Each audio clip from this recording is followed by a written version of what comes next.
Ustadz, mohon penjelasannya, bagaimana mendidik anak yang saat ini sudah dewasa dan sulit dinasehati karena kita kurang mendidiknya di saat mereka kecil. Bukan kita, Anda, saya tidak ikutan.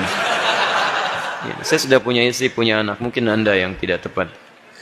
Apakah kalau anak-anak kita, anak Anda sudah menikah, saya juga masih mempunyai tanggung jawab untuk mendidiknya? Dua pertanyaan.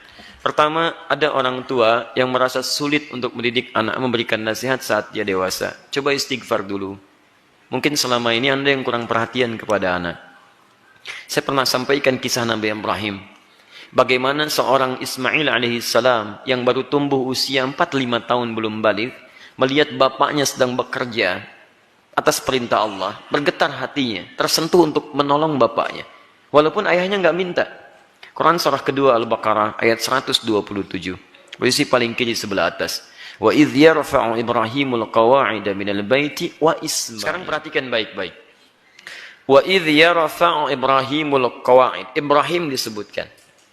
Dan ingatlah ketika Ibrahim diperintahkan oleh Allah meninggikan kembali bangunan Ka'bah yang sempat terkena banjir di masa Nabi Nuh alaihissalam.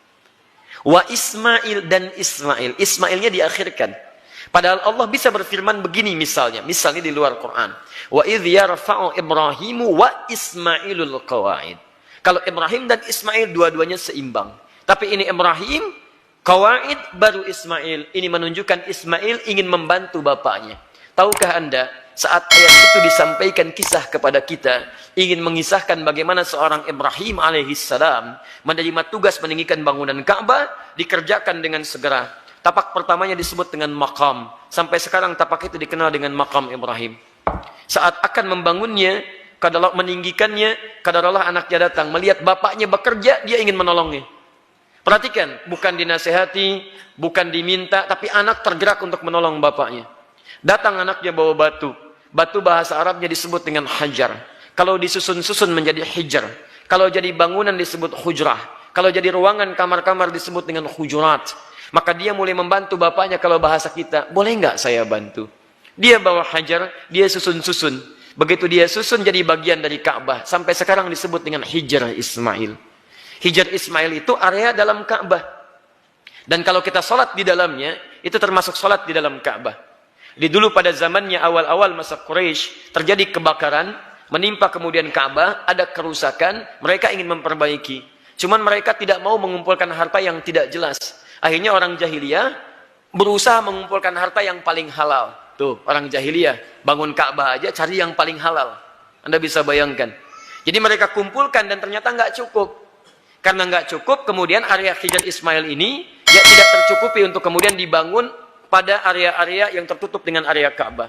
Maka dibiarkanlah terbuka, sampai sekarang dipelihara keterbukaan itu, dan hikmahnya adalah Allah memberi kesempatan bagi orang yang ingin sholat di dalam Ka'bah. Bayangkan kalau tidak ada area itu, semua orang ingin semangat masuk, antrian macam-macam, tapi Allah berikan keluangan pada kita dengan area seputaran ini. Paham? Tapi intinya, ada sentuhan dari anak, melihat bapak bekerja, dia ingin membantu. Kisah keduanya, dahsyat lebih dahsyat. Quran surah 37 ayat 102. Begitu dia mulai dewasa, falamma balagha ma'ahu sa'ya, sudah mulai nalarnya matang, apa yang terjadi? Bapaknya melihat dalam mimpi, inni ara fil manami anni adbahuka. Papa lihat nak, dalam mimpi papa menyembelih kamu. Fanzur madza tara. Ini kisahnya. Berbagi bapak dengan anak. Lihat, berbagi, tukar, bagi pikiran. Bagaimana pendapat Ananda? Pendapat Ananda bagus, garis bawahi. Bagaimana pendapat Ananda? Anda tahu bahwa mimpi Nabi dan Rasul itu pasti wahyu. Dan kalau sifatnya wahyu harus segera dilakukan. Ibrahim bisa mengatakan begini, nah siap-siap ya. Kemana Pak? Sembelih. Masya Allah. Mudah. Tapi kenapa tidak dikerjakan? Ada hikmah di situ. Nanti saya di belakang saya sampaikan hikmahnya. Yang paling menarik, apa jawaban anak? Anak yang bukan protes, bukan marah, tapi meyakinkan dan menguatkan ayahandanya. Lihat kalimatnya, ya abati. Panggilannya abati. Ketika anak dipanggil bunai dengan panggilan sayang, maka anak membalas dengan kalimat abati. Saya pernah sampaikan, ada abi, ada buya, ada abati, itu beda. Kalau abi itu panggilan hormat. Kalau buya, panggilan sayang. Bisa sayang kepada ayah secara biologis, atau sayang kepada ilmu yang dimiliki seseorang. Saya memanggil Buya Hamka rahimahullah. Beliau bukan ayah saya, tapi saya menyayangi keilmuan yang melekat pada beliau. Paham? Kalau Anda ingin menggabungkan antara Abi dengan Buya, maka gabungannya disebut dengan abati. Itu panggilan hormat dan sayang. Bapak mengambil sayang, memanggil sayang ke anak, anak membalas, lihat kalimatnya, ya abati, pa, demi sayang dan hormat nanda pada papa. If'al ma tu'mar, kerjakan sekarang yang diperintahkan. Satajiduni insyaallah minas sabirin. Ayah pasti dapati saya seorang yang sabar. Teman-teman sekalian, maaf ya, kebanyakan orang taunya cuma diganti dengan sembelihan yang besar. Sampai ayat 109 di surah As-Saffat, surah 37 itu. Tidak banyak orang tahu ada peristiwa yang begitu menyentuh di balik proses penyembelihan itu. Sehingga diganti dengan kibas yang luar biasa itu. Buka kitabnya Al-Akhlaq lil Banin, karya Ustaz Omar Ahmad Baraja, jilid yang kedua, warnanya biru, halaman 25, posisi paling kanan di sebelah bawah. Teman-teman sekalian, ada 3 peristiwa besar terjadi saat akan disembelih itu. Ketika Ismail mulai diikat, ikatan mulai terasa longgar. Kata Ismail, duhai ayahanda, tolong kencangkan ikatan ini. Supaya nanti saat saya akan disembelih, tidak merontak saya, dan tidak membuat ayah iba, dan tidak jadi menyembelih saya. Lihat, supaya ayahnya sempurna menyempurnakan tugas. Kedua, duhai ayahanda, mohon tajamkan pisau itu. Tajamkan. Yang dengan pisau yang tajam akan mempercepat proses penyembelihan itu dan mengurangi sakit yang saya rasakan. 2 hal ini menjadi sunnah sampai sekarang. Dengan ikatan yang baik, dengan tajamnya pisau, kurban saat ini menjadi sunnah. 2 itu dikerjakan. 3, ini yang hebat. Ternyata beliau sedang melipat pakaiannya, pakaian luarnya. Lihat beliau katakan, duhai ayahanda, mohon titip pakaian ini kepada satu-satunya ibunda yang sangat saya sayangi. Sampaikan salamku kepadanya. Ismail alaihissalam. Ketika itu dikerjakan, tiba-tiba turun kemudian wahyu. Qad saddaqta ru'ya. Engkau telah benarkan mimpi itu. Maka tidak ada korban pada saat itu. Yang ada korban. Korban diganti jadi korban. Korban dari kata koruba, artinya dekat. Ditambah alif nun, korban yang sangat dekat kepada Allah subhanahu wa ta'ala. Mereka berdua, saking dekatnya dengan Allah, mimpi saja diamalkan. Ada orang yang pengen dekat dengan Allah, di dunianya tadi perintahkan, gak dikerjakan. Orang mimpi dikerjakan. Ini gak dengar adzan dipanggil sholat, gak datang-datang. Cita-cita surga Firdaus bersama Nabi tanpa hisab. Keterlaluan itu kan. Nah teman-teman yang paling menarik, kenapa Ismail punya rasa demikian dalam pada papanya? Lihat, Nabi Ibrahim ketika kemudian Ismail dilahirkan, kemudian turun wahyu supaya dipisahkan dengan ayahandanya. Ibu, anak, ayah, pisah. Kemana? Beliau di Palestina, anak di Mekah dengan ibunya. Quran surah 14 ayat 37. Biwadin ghairi dhi zar'in 'inda baitikal muharram. Ditinggalkan di satu tempat yang tandus, tumbuhan gak ada. Lihat baik-baik ya. Saya percepat langsung. Ini Ismail dengan ibundanya, ini Ibrahim. Di balik jarak yang jauh, Nabi, Rasul punya tugas mencari nafkah, punya macam-macam, tapi beliau masih menyempatkan waktu untuk menengok perkembangan anaknya. Tengok siapa yang merawatnya, bagaimana pertumbuhannya, bagaimana asinya, bagaimana pertumbuhan kampungnya. Dari Palestina ke Mekah, itu kalau pakai bis, 1 hari 2 malam. Tengok, makanya disebut Ibrahim, sang penyeberang. Makanya disebut Ibrahim, diambil dari serapan bahasa Arab Abun Rahim. Yang paling hebat, kenapa itu bisa terjadi, dan bagaimana feedbacknya kepada kita semua, kita lanjutkan setelah menunaikan salat Isya berjamaah. Subhanakallahumma bihamdika asyhadu an la ilaha illa anta astaghfiruka wa atubu ilaik. Assalamualaikum warahmatullahi wabarakatuh. Alhamdulillah wassalatu wassalamu ala Rasulillah wa ba'd. Ikhwas sekalian, kita telah menunaikan salat Isya berjamaah, juga amalan sunnahnya. Kita bermohon pada Allah Subhanahu wa taala semoga salat yang telah kita tunaikan diterima oleh Allah Subhanahu wa taala dengan penerimaan terbaik insyaallah. Kita coba lanjutkan, pemirsa dimanapun Anda berada, kesulitan nasihat yang diterima oleh anak. Terkadang bukan karena anak itu tidak mau mendengar nasihat orang tuanya, tapi seringkali diakibatkan karena orang tua tidak memiliki perhatian yang cukup kepada anak sebelumnya. Perhatikanlah bagaimana Nabi Ibrahim, seorang nabi, seorang rasul, seorang ayah, yang dengan segala kesibukannya itu masih memberikan waktu yang luang untuk bermain, mengamati, dan hadir dalam keadaan dan permainan anak-anaknya. Sehingga apa yang terjadi? Walaupun tinggal beliau di Palestina, anaknya berada di Mekah, itu masih tetap bisa mengontrol, Pak. Beliau melihat bagaimana lingkungannya, perkembangannya, mainnya, tentang asiknya, tentang kisahnya. Sehingga ketika orang tua hadir dalam dunia anak, anak tidak merasa kehilangan dengannya.